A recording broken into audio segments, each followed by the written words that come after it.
नमस्कार मित्रांनो, जर तुमच्या आधार कार्डवर जन्मतारीख चुकीची असेल किंवा ऑनलाईन आणि प्रिंट आधारमध्ये फरक असेल तर 1 एप्रिल पासून तुम्हाला फ्री प्रवास करता येणार नाही.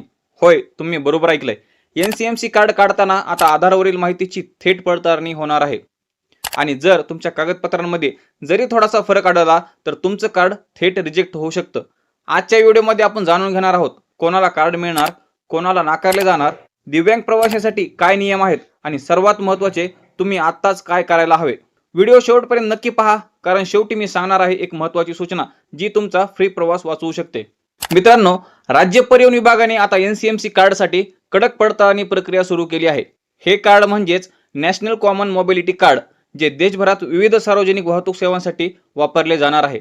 आता नियम असा आहे की ज्यांचे वय 65 वर्ष किंवा त्यापेक्षा जास्त आहे त्यांच्या आधारवरील ऑनलाईन डेटाबेसमधील जन्मतारीख तपासली जाणार आहे.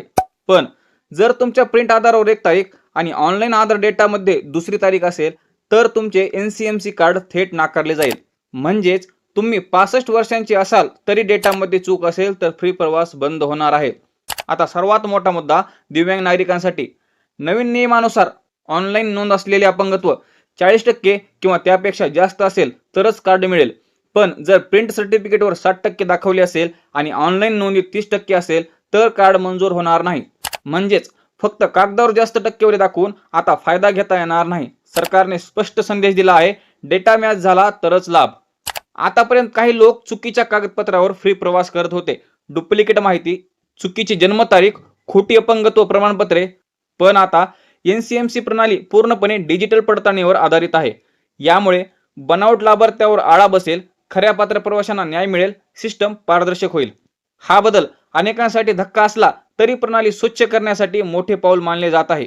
सर्वात महत्त्वाची घोषणा, 1 एप्रिल पासून एनसीएमसी कार्ड अनिवार्य असेल. त्यानंतर विना एनसीएमसी कार्ड एकाही प्रवाशाला फ्री प्रवास करता येणार नाही.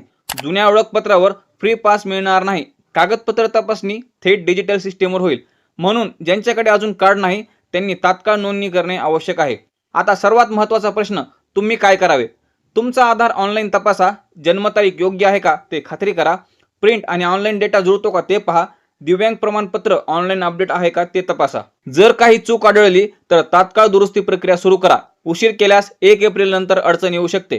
मित्रांनो, ही फक्त कार्डची गोष्ट नाही, हा तुमच्या प्रवासाचा अधिकार आहे. एक छोटी चूक आणि तुमचा फ्री प्रवास थांबू शकतो. म्हणून आजच तुमची कागदपत्रे तपासा.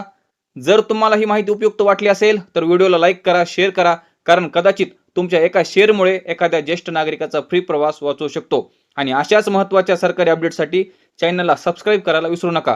मी भेटेन पुढच्या व्हिडिओमध्ये एका नवीन आणि महत्त्वाच्या माहितीसोबत. तोपर्यंत जय हिंद, जय महाराष्ट्र.